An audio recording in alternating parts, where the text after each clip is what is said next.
Kamusta Aquarius? Welcome to Like a Tarot.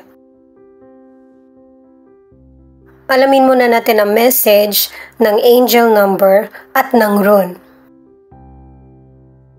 Mamaya naman ay alamin natin kung anong energy ang makukuha natin para sa mga Aquarius.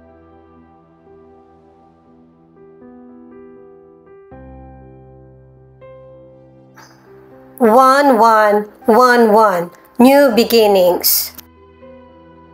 Hindi mo kailangan matakot kung may pagkalito sa buhay mo kasi guided ka ng spirit guide mo or ng angel mo. Isa yan sa powerful na angel number na yung opportunity ay abot kamay mo na. Itong sinaunang letra na rune na isa. Kaya pala sinasabing merong bagong simula kasi kakailanganin mo ng patience. Hindi ka nakakalimutan. Meron talagang darating na opportunity sa iyo. Pero pinapaalala na walang mabilisan na magaganap sa buhay mo. Na kailangan mo ng pasensya at kailangan mong pagdaanan.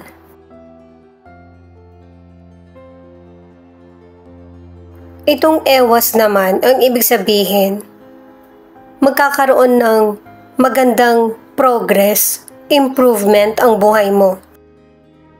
Maaari na hindi sa lugar na kung saan ka nakatira, pero sa ibang bansa or ibang lugar mo matatagpuan yung success.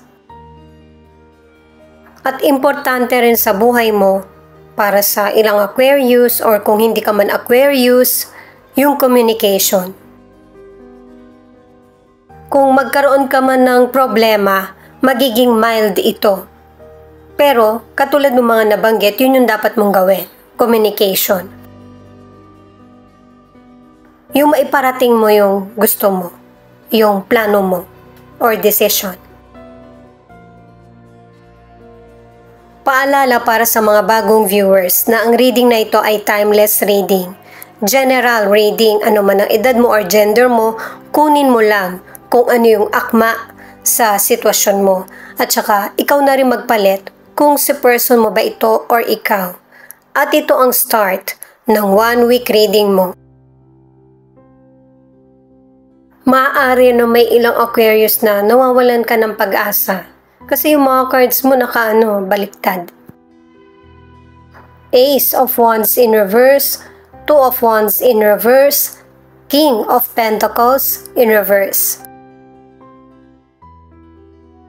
Pero huwag ka mag-alala dahil sa wala namang nananatili sa mundo natin kahit yung problems mo.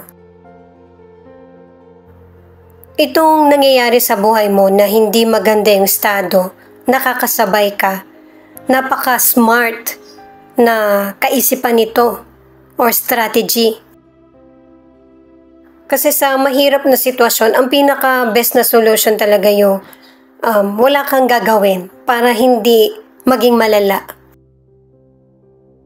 Katulad ba sa singing o kaya modeling na magpa-practice ka muna, hahasain mo na maigi yung sarili mo hanggang sa ma-ready mo na yung sarili mo sa kung ano man yung gusto mong gawin or pasukin. Ang ilan sa inyo sa career o negosyo, meron kang gustong trabaho na hindi ito yung naging trabaho mo. Pansamantala, ito lang muna yung gagawin mo. Ang iba naman, napaka-strict ng boss mo o kaya ng mga kasama mo sa trabaho. Pero unti-unti, magkakaroon din ng realization sa iyo na ipagpapatuloy mo yung mga bagay na hindi mo gusto pero meron ka muling sisimulan. Hindi ka basta-basta mag-give up kahit may mga nakakairita na sitwasyon. May ilang single na meron ka makikilalang potential person pero hindi mo siya maaasahan sa financial. Para sa ilang single, kung hindi mo ipapakita yung interest mo or hindi ka magbibigay ng time, wala talagang mag-i-stay or darating na love. Itong Queen of Cups, dahil sa mga mahirap na sitwasyon na pinagdaraanan mo, marami kang natututunan at saka mas lalong lumalawak yung pasensya mo at pangunawa. At saka paalala din ito na mas piliin mo yung payapa na pamumuhay.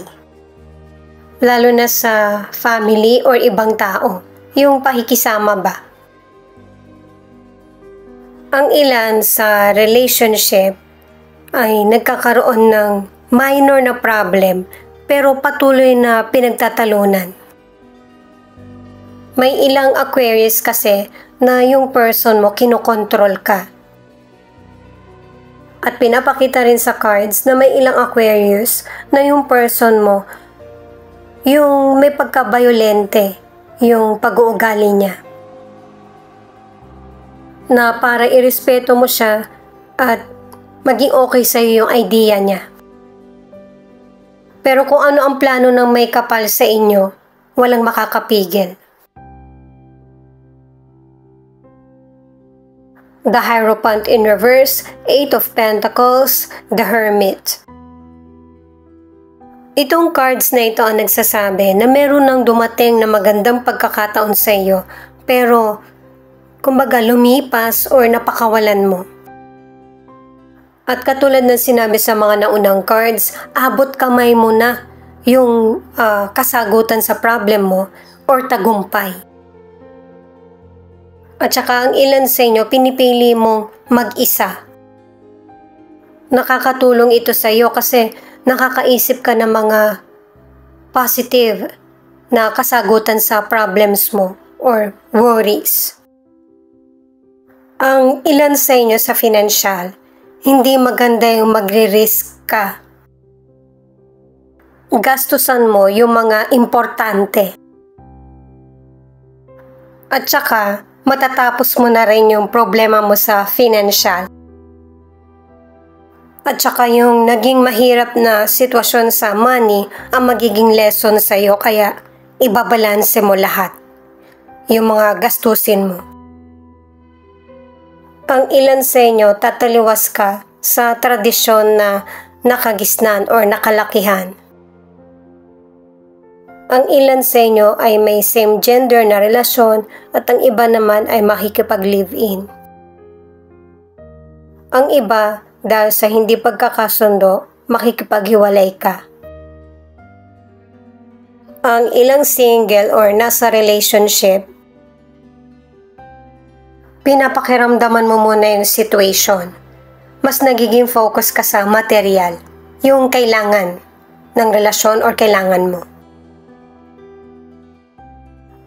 Itong additional card na 7 of Wands, pinapakita yung determinasyon mo.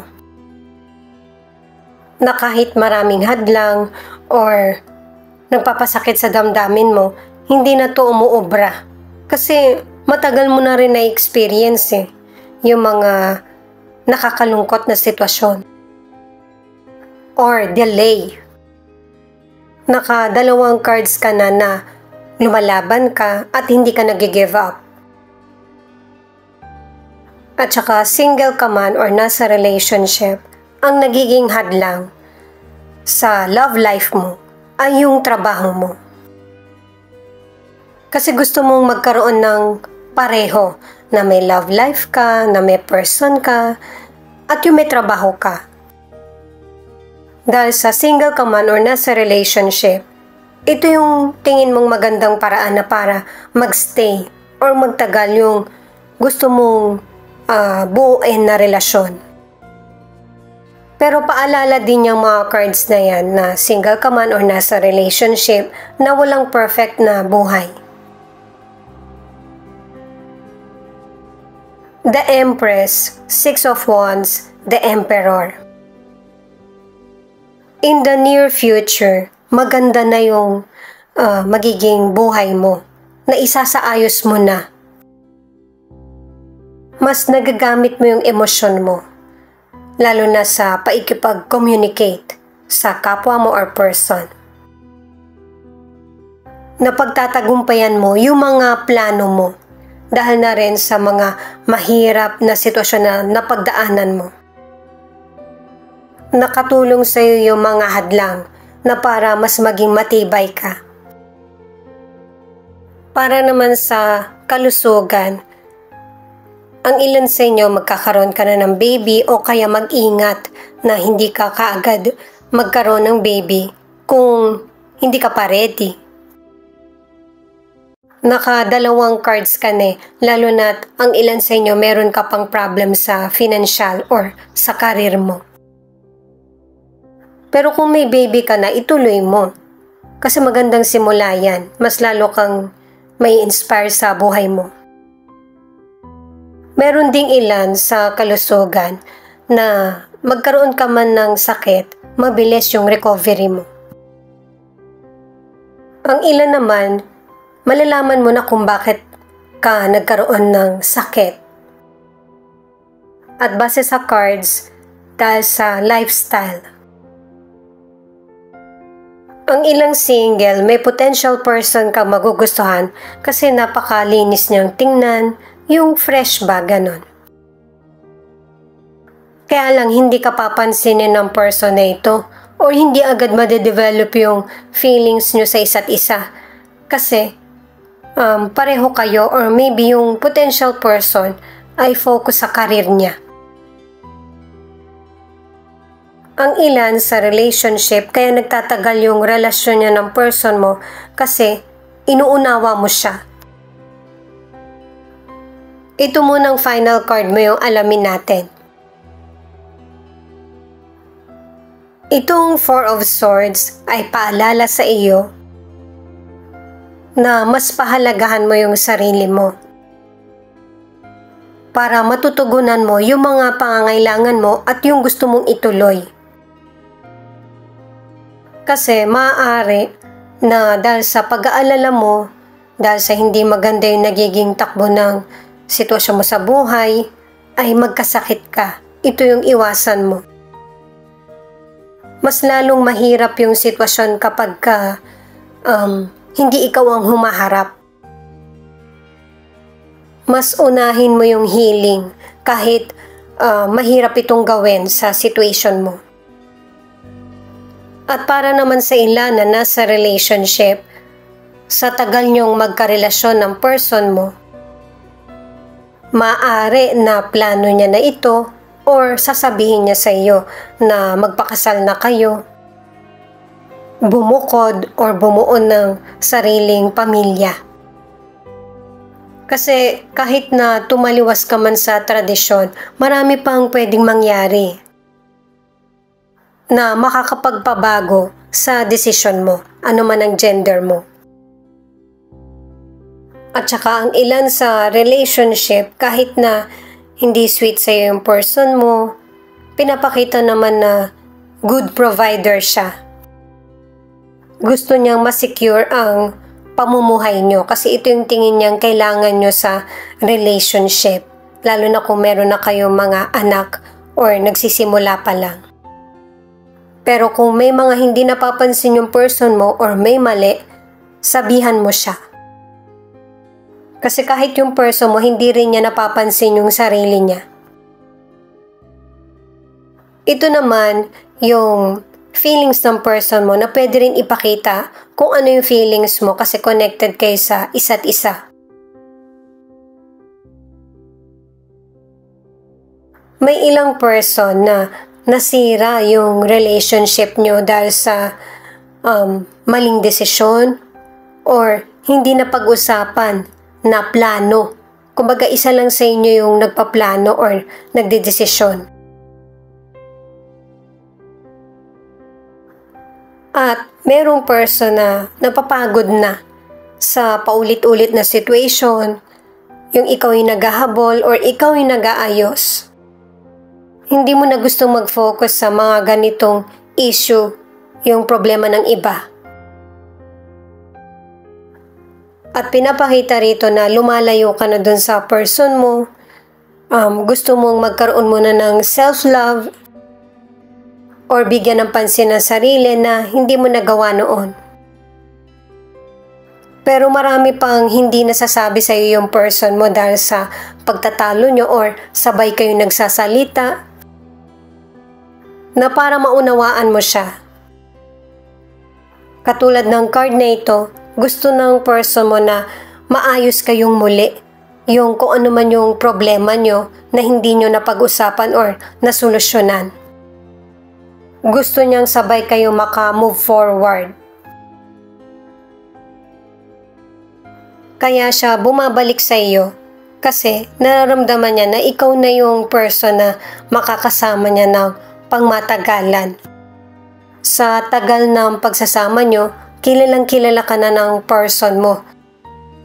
Yung pag-aalaga mo at pagmamahal ay nakatawid sa kanya. Nare-realize na ng person mo yung halaga mo sa relationship nyo.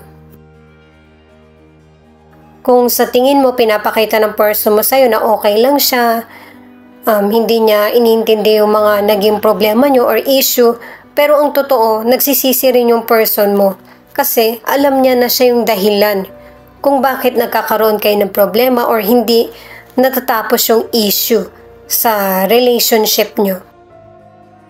Ang nagiging problema ng ilan sa relasyon mo sa kapwa mo or sa person mo ay yung oras. At saka communication, yun yung may kakulangan.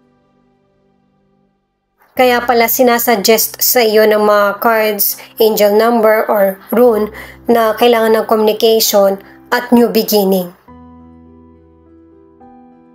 Aries at Virgo. Ito yung ilan sa 12 zodiac sign na nangunguna sa reading na ito.